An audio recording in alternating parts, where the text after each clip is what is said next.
Self-knee distraction mobilization. Let me show you the setup first. So we've got a bench and a band, and this band is around something pretty sturdy, so it's not going to go anywhere. And then with the band here, what we'll do is kind of loop it around like that.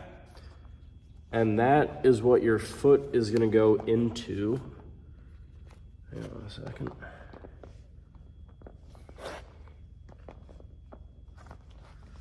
All right, so through that loop there, like this.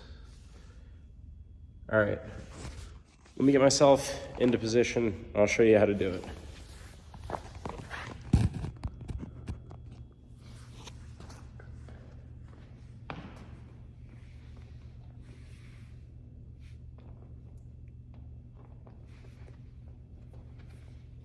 So I'll use my right leg for demonstration. Obviously you'll use whichever knee is hurting. That just kind of makes sense, right? And then once this is around the foot, get it so that the longer, the end of the band that's coming out toward the, whatever you have it set around, get it set up so that end is on the bottom of your heel. That way it'll just stay on better. And then once it's around your foot, you can see it's pulling there. You'll kind of do like a scuba diver maneuver and go back like this. So from this position, I can feel the tension on this band here. And what it's doing is kind of pulling my knee a little bit like out of the socket. So it's not actually getting pulled out of the socket, but it's creating a bit of a gap within the joint. So if this is my knee joint, it's pulling it apart just a little bit.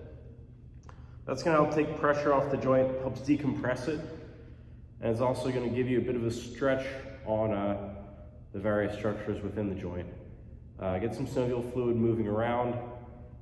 This is great for anything where really any sort of compression is causing a knee issues. So things like meniscus tear, things like arthritis, osteochondral defect, whatever it is. If pressure through the knee is what's giving you issues, this is an awesome technique for it. Another thing you can do while you're hanging out here is to rotate. I don't know if you can see it. Rotate your tibia just a little bit. That'll help, A, get it moving around into different positions, but B, also help relax some of the smaller muscles that could be holding the joint maybe locked in place a little bit. But yeah, this is it. You just get to hang out here for a little bit. It's an easy one for a change. Should feel good as you're doing it. And just be careful with getting down onto and off of the bench here. It's just be careful, don't fall over. You do this pulling on your leg, so especially if this knee is injured or if it's bothering you at all, just be mindful of the position that it's in, because once you get back up, you're gonna have to deal with this band still pulling on your leg. So I'll show you what that looks like, the way I would do it. Once you get up to here, you kind of have to press yourself up and then use the band to help pull you back into a seated position on the bench. Don't laugh, it's not very graceful. But it'll look like that.